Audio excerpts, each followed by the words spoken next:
We are Ole Miss Rebels. As Mississippi's flagship university, we dig deeper, see farther, work harder. We pioneered human organ transplants. We helped prove Einstein's theory of gravitational waves.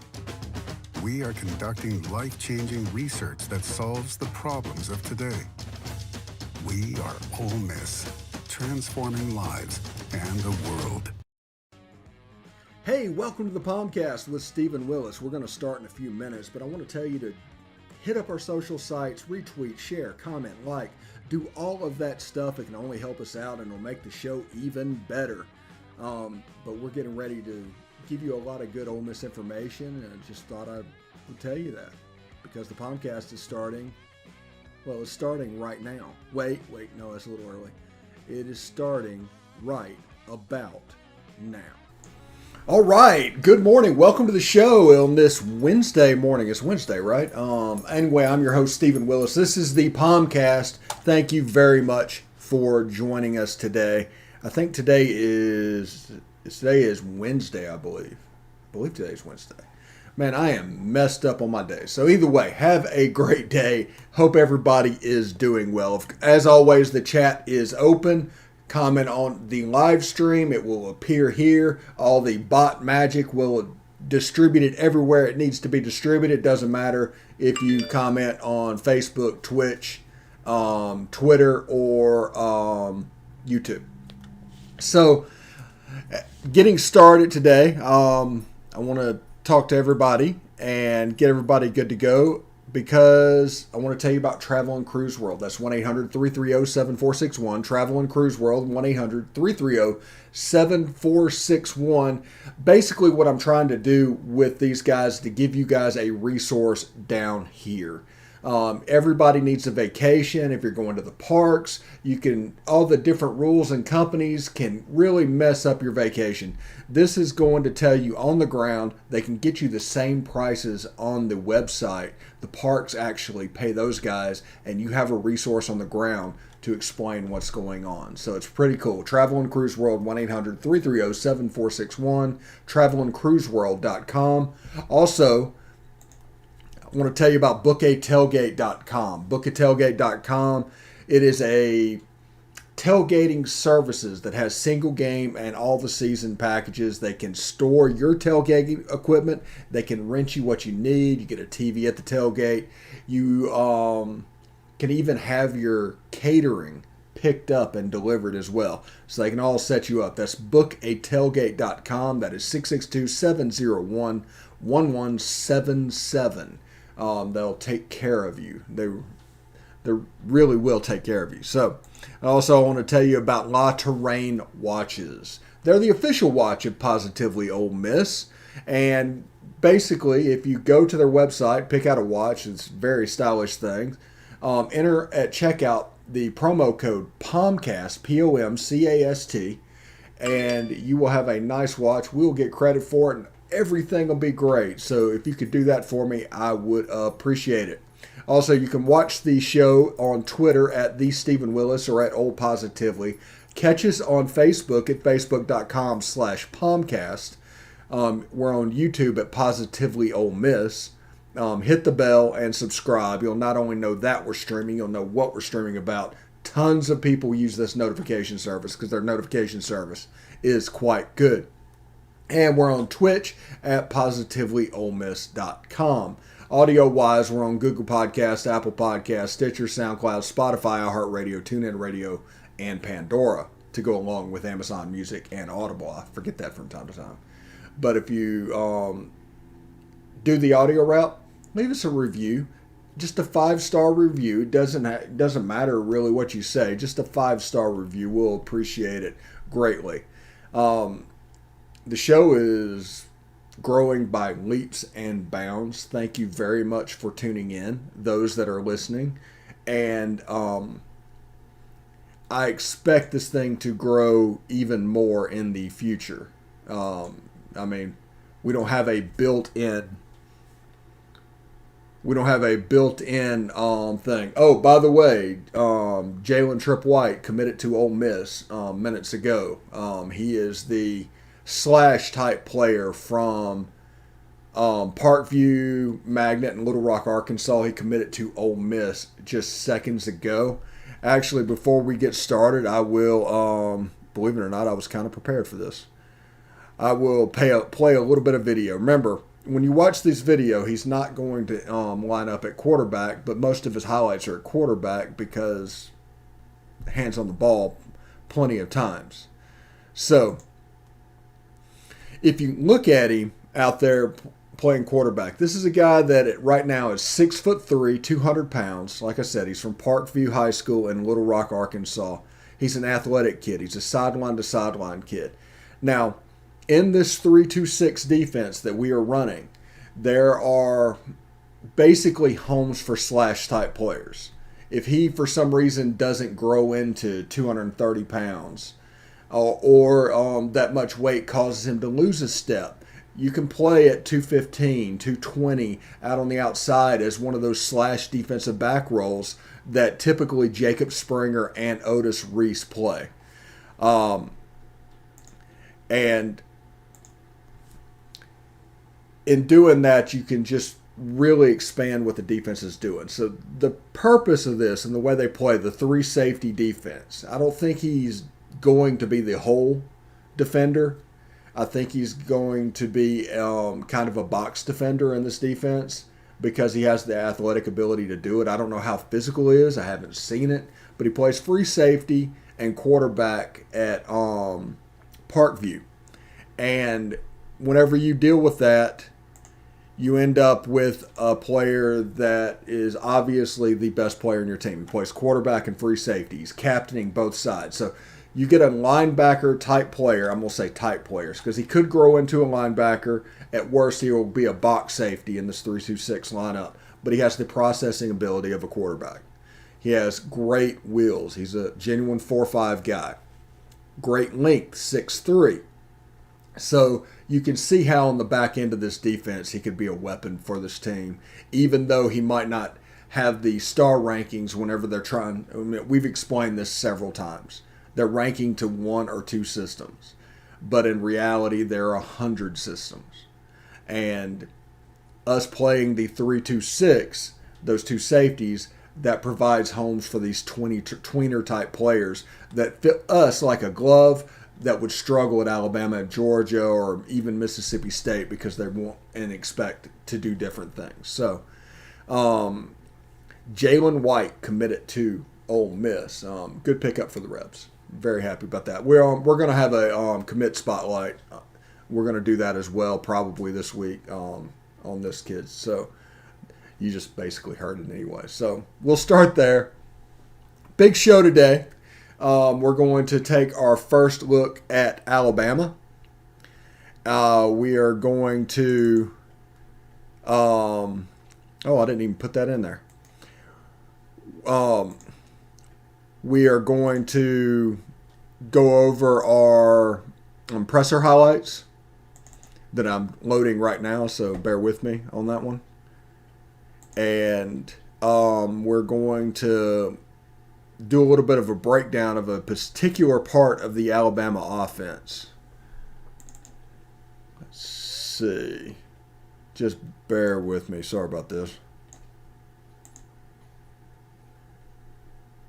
And scoot that over. All right. Yeah, I can't believe I forgot to do that. I guess I was putting in the Jalen White stuff and getting that ready to go that I forgot to do this. So now, whenever we talk about Alabama, everybody's going to say, but Alabama. And every time you assume there's a decline, there's not. So I understand that. I understand that. Everything that I'm going to say is going to be based off of the standard of what we've seen the last couple of years at Alabama. Off of their standard. They set the bar. That is what we're talking about. We understand that there are elite 4- and 5-star players all over the field.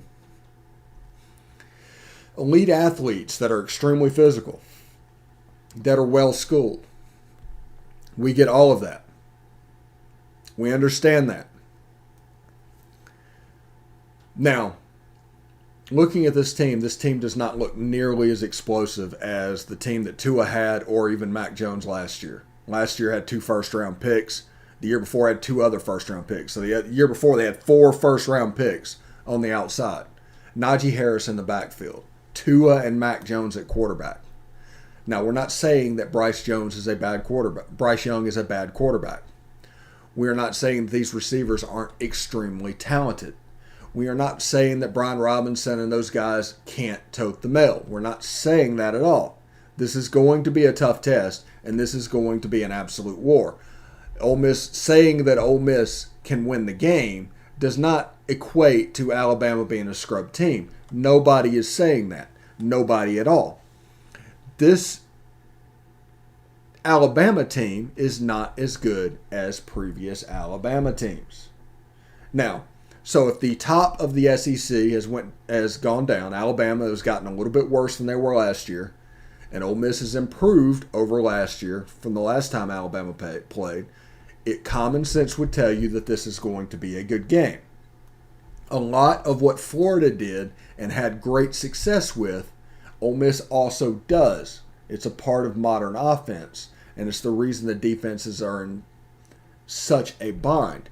Alabama's need to go in and completely take the run away and try and play the run first, and this is old-style Nick Saban thinking, leaves holes on the outside, and it leaves holes behind the linebackers. So that is areas that can be exploited, and we will show that a little bit in segment 2 when we have, we'll show you 3 of those such examples and holes that are developed of those examples. We'll show those as well. But remember, none of what we're saying and none of what we will say for the next 5 days or next 12 days or whatever it is anything demeaning towards Alabama. They're a great team. They're number 1 in the country. They're also gettable. As you saw in that Florida game, if it wasn't for the fast start on defense, which happened, we understand that. But the last 3 quarters of that game, Florida dominated. And they dominated on the line of scrimmage with average to below average quarterback play. Now, just to compete with Alabama teams of the past, you needed elite quarterback play, period. If you did not have elite quarterback play, you ended up losing the game and losing it handily. You had to have elite quarterback play. Remember Bo Wallace in 2014 or Chad Kelly in 2015?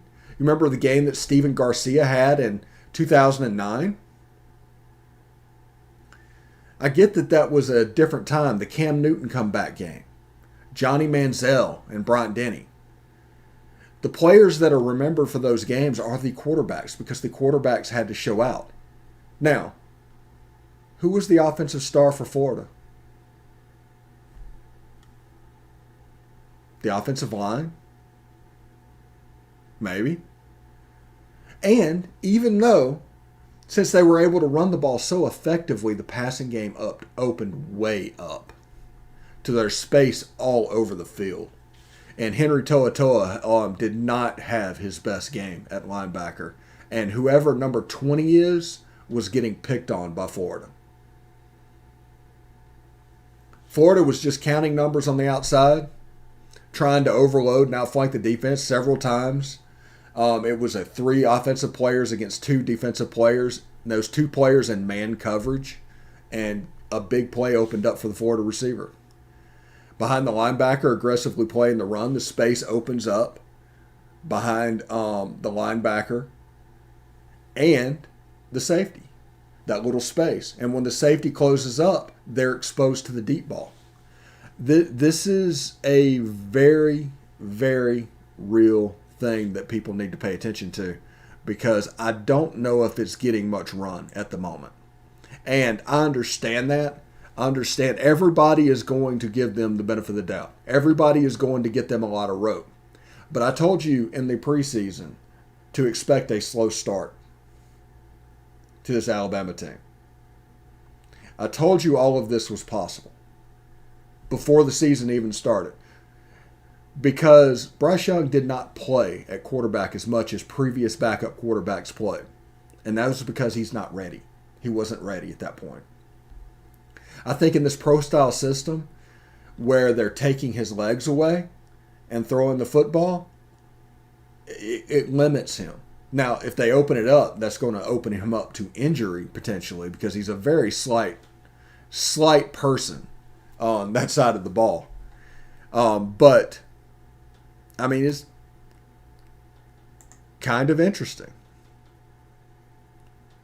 Let's see. All right, let's go in and do presser highlights. When we come back, we will take a short break, and then we'll go down to a little bit of Alabama breakdown. So until then, I'll see you in a couple minutes. It's just working hard, practicing. We got to get better this week. It's not an off week, and it's us not doing anything. It's a week that we got to keep progressing and keep making strides. That's like just like we preparing for them. I mean, we didn't go out and, of course, actually prepare for them, but everybody practiced like we were playing Bama Saturday. So that's how we got to practice. Even though we have a bye, I still think we should practice like we're finna go out and play them. Why not get ready now so you won't have to get ready later? Yeah, it's taking a big step. Really, we're not where we want to be at all right now. We have to play a lot better, but it's a good starting point. So I think that our defense is getting better, and we just gonna continue to get better every week. I think we're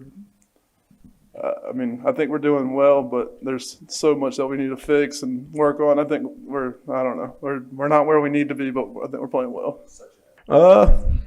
You never know how a season goes. You can only kind of have aspirations and hope it goes the way you want it to go.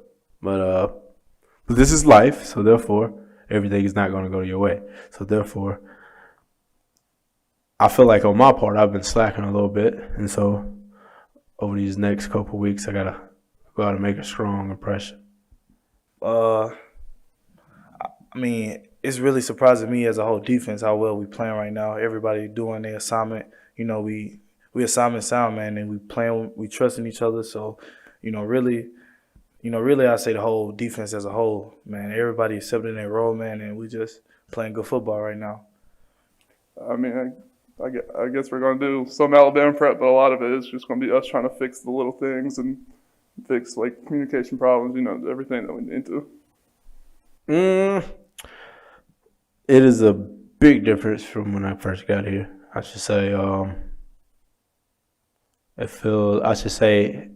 say this.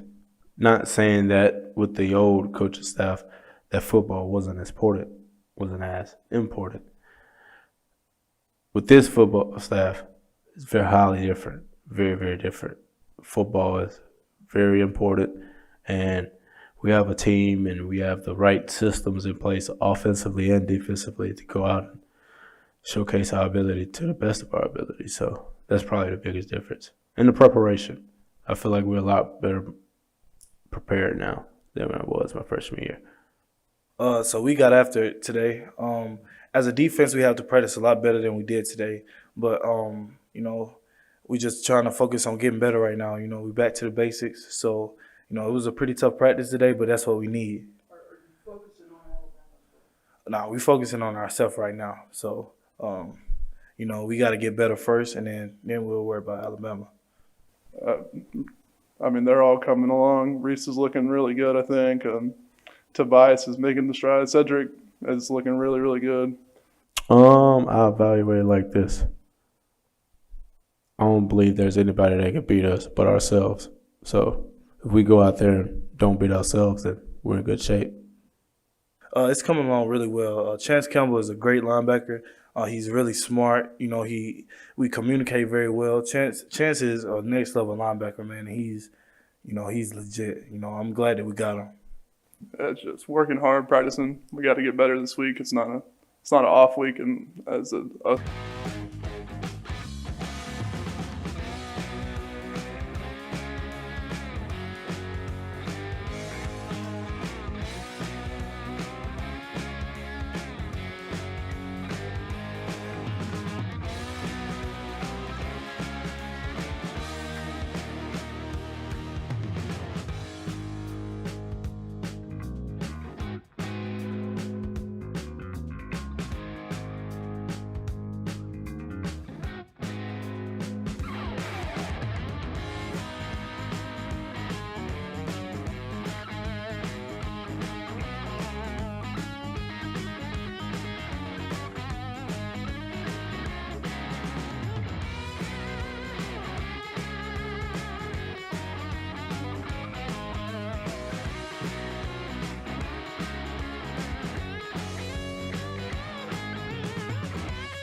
All right, welcome back to the POMcast. I'm your host, Stephen Willis. Thank you very much for tuning in today and having fun.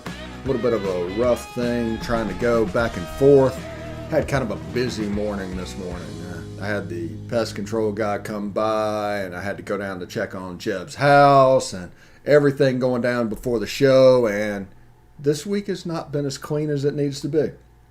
We will work on that during the bye week, and we will try to get better. So I do appreciate that for you. Also, tomorrow, I think tomorrow it's 6 o'clock, Talking Ball with Bill Flowers. Fantastic, by the way. Him talking about what we're doing, what Alabama does, what needs to be done, positionally, how that needs to look. He does a fantastic job to break that down for you. Also, Best of the West is moved to Thursday this week. And if you don't know, one of our hosts had an electric fire last week right before the show. There's a little bit of a kitchen remodel that is happening at the moment, so he couldn't go last night. We found out late right before the show, so we pushed it to Thursday. I could have filled in for him as I have before, but I wanted this to be his show. So if he can't do it Thursday, I'll fill in. But we got that. Tonight, SEC After Dark with Corey Burton and Jeb Beecham. We'll have fun talking about the games, as we always do. And what else? Oh, Friday night at 6 o'clock, Biscuits and SEC's Week 4 preview. We recorded that last night. The Bill Flowers thing's available on our Patreon right now. If you want to go into it, you can sign up for the Patreon for as little as $3 a month and get early access to things like that. So, having a lot of fun, basically, is what's going on. We do this without the benefit of a captive audience. We need you guys to spread the gospel, so to speak, and share it, retweet it, like it, do things like that over and over again. It might be repetitive. It might not be something you're used to doing, but it'll reach new audiences. So if you like this show, please do those things to help us out there, because others have the benefit of a captive audience. We do not. Although we have a video right now that's like nearly 4,000 views, and I don't 100% know why. So, but good for our advertisers on that, right? Yeah. So thank you. Maybe it's because it's Alabama week and it's getting embedded somewhere. Guy Hotty Toddy, how you doing, buddy? But we got a lot of stuff. We're growing by leaps and bounds. We broke the monthly record for audio streams on September 15th. So it's like half the month to go. We've already broken the record. So we're just piling on at this point. So we're growing each and every month. So you guys are doing a fantastic job. But I do ask you guys to help us out and spread the word, so to speak. And we'll keep doing this every day at 10 o'clock. Have fun. The chat's open. I hope it'll get bigger. Guy says it'll get bigger, and I desperately hope so. Also, with ads and everything we're doing, if you want to sign up, you might look at it and say, hey, it's very inexpensive to get an ad with that. Why is that? Well, the reason is I'm not trying to get rich doing this. I'm just trying to keep the lights on a little bit and give us a little bit of pocket change to make this worth our while, so my wife will not get angry at me. So that's the whole purpose there. And also, if you could do me a favor and go to our YouTube page, if you're listening to the show, you don't even have to watch it, but can you just click on a video and let it play? We need viewed hours. We're at like 700 or 800 now. We need to get to 4,000. And once we do that, we can hit partner realm with YouTube, which will give us different functions, especially with the chats and things like that. So it's a way to make everything better. But if you could help out by hitting those YouTube videos and watching those, it doesn't matter if you actually watch them. Just put them on the background. Hit mute to your system and just let them play if you've already seen the video. But that would help us out greatly. So thank you for that. Also, a little bit getting back to Alabama. One of the things that we noticed whenever we were sitting down, and we got like 3 plays coming up that we're gonna show this to you and what it actually looks like, because there's a mythos with Alabama that everything is like it was in 2010, and that was Kirby's defense. That defense is in Athens right now. I don't understand if people really know that. Ole Miss has rushed for 268 and 280 the last 2 years. That would not have happened with Kirby Smart as defensive coordinator. Just wouldn't. But with their offense and their play volume, their defense kind of gets hung out, and they're trying to figure out what needs to be done. Now, they are still they play a three-man front, but they quite often they use a stand-up defensive end, so it becomes a four-man front.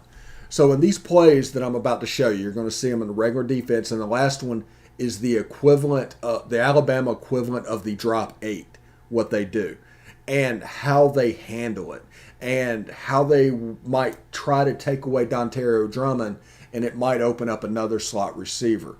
So let's look at these highlights real quick. The full video, I may forget something. It's available earlier, but these are those same plays. But if you want to see what's going on and just look at it, you can do that. So there you go. Look at the space behind the linebacker. We attack that all the time. There's an RPO that we use all the time to Dontario Drummond. That's there. And that pass was there all day. They're going to do it again. See, the space is open right there. You can formationally do that. Now, one thing that they also do, and this is another thing, they double team the tight ends. Picture they're going to double Dontario. The other slot receiver's wide open, and a big play happens because linebackers for Alabama can't really run with the receivers. But this one's going back to that first play where it's 2 and 2 on the bottom of the field. There's half the field there, and they overload it there. Big play. 3 offensive players for 2 defensive players. It's just schematically set up. They do it this time. The receiver, the quarterback tries to go the other direction, but that is open again. And on this one, they just have the 2 and 2 open, and they just hit a guy that just runs a slant pattern is wide open. They burned Alabama all day on these slants. They really did. And it was worth seeing what was going on. Now, I'm not, like I said at the beginning of the show, I am not saying Alabama's a bad football team. I am not saying there's not elite athletes all over that field. What I am doing is keep holding them to the standard that they've developed the last 3 or 4 years. Compared to that, this is a different football team. That aura of invincibility that was there with Mac Jones and Tua and even Jalen Hurts, not necessarily there right now. They're a really good football team, and they can beat you because they got 5 stars everywhere. They're going to be good no matter what scheme they play because they have elite athletes everywhere. But if you look at their stats, it's about 400 yards of offense. They put 48 on Mercer. I think they put maybe 41 on Miami, but that was with explosives. They had a couple of explosives, that 95-yard touchdown pass. And against Florida, the explosives were there early. They just went away. And then 3 and outs started happening. So I think this offense for Alabama is more like Jim McElwain than like Sark or even Mike Locksley or Lane Kiffin. And on defense, you have a team that is a little bit more balanced. There's a little bit less play volume. But they're not really at the level they were. So they've come down a step on both sides of the ball. Now, they were so far ahead of everybody else, they probably could still be number 1 and come down a step. That's a point that's not really debatable. But it's worth pointing out. There's a way to get this thing. And Ole Miss had 650 yards of offense, scored 48 points, had 200-yard rushers last year, and Matt Corral threw for 350 yards. We could see that exact same thing this year. Absolutely. Alabama struggled in pass coverage on the linebacker position. That little area protecting behind them, they struggled with that against Florida, against Emory Jones, Florida. So what Ole Miss needs to do is to play clean. If they play clean, they've got the athletes, they've got the scheme and everything to be effective. I'm not saying they're going to win the game. Probably not going to pick them to win the game. because Alabama gets the benefit of the doubt long past the point that they deserve to get the benefit of the doubt. Period. Anyway, thank you very much for tuning in today. We will be back tomorrow, same time tonight. SEC After Dark tomorrow, Best of the West. Tomorrow also Talking Ball with Bill Flowers. Tune into that, and of course to everybody. Hotty toddy.